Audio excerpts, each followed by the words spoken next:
जैसे अगर मेरी बात करूँ तो मैं क्यों कहता हूँ कि कोई चीज़ को हमें फोकस करके पढ़ना चाहिए, पता है रीज़न क्या? जब हम कोई चीज़ को फोकस करके पढ़ते हैं ना, ध्यान से पढ़ते हैं, उस पे फोकस करते हैं अच्छे से, विदाउट एनी डिस्ट्रैक्शन, ठीक है? तो हमारा क्या होता है उस चीज़ में, हम ना ये जिस एग्ज़ाम की हम तैयारी करते हैं उस एग्ज़ाम में हमें ना सफलता ज़रूर मिलती है। ये चीज़ आपको ध्यान रखना पड़ेगा, ये चीज़ तो ध्यान रखना ही पड़ेगा, इस चीज़ को आप ध्यान भी दोगे।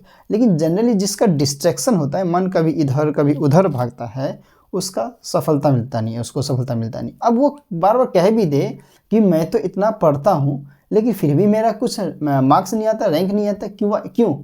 ठीक है, तो मेन एक ही रीज़न है, डिस्ट्रैक्शन। अगर आप फोकस बना के पढ़ोगे एक जगह अच्छे से, मतलब एक ज़्यादा देर नहीं पढ़ना, 10-12 घंटे ज़्यादा देर नहीं पढ़ना, आप 2-3 घंटे 4-5 घंटे भी पढ़ोगे, मेनली IIT या मेडिकल के लिए पढ़ते हो तो 5-6 घंटे भी पढ़ोगे जनरली, अगर फोकस होके पढ़ोगे तो आपको हो जाएगा।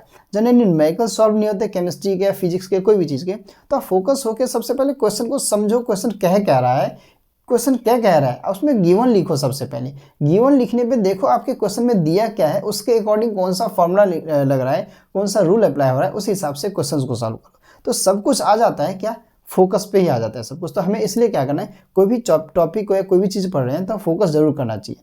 एग्जाम में हॉल में भी जनरली ऐसे होता है, जब एग्जाम पेपर हम लिखते हैं या सॉल्व करते हैं तो हमें फोकस होकर हर एक क्वेश्चन को अच्छे से ध्यान देकर पढ़ना है। अगर जिसकी भी इधर उधर यानी कि डिस्ट्रैक्शन हुआ है तो गया काम से। कहावत नहीं है वो कि नज़र हटी दुर्घटना घटी, तो वो कहावत ऐसे नहीं कहा गया, इसी से रिलेटेड कहा गया है कि हमें कोई भी काम करते हैं एक्यूरेट यानी फोकस होकर ही करना चाहिए, तभी हमें उसमें सफलता मिलेगी 101%।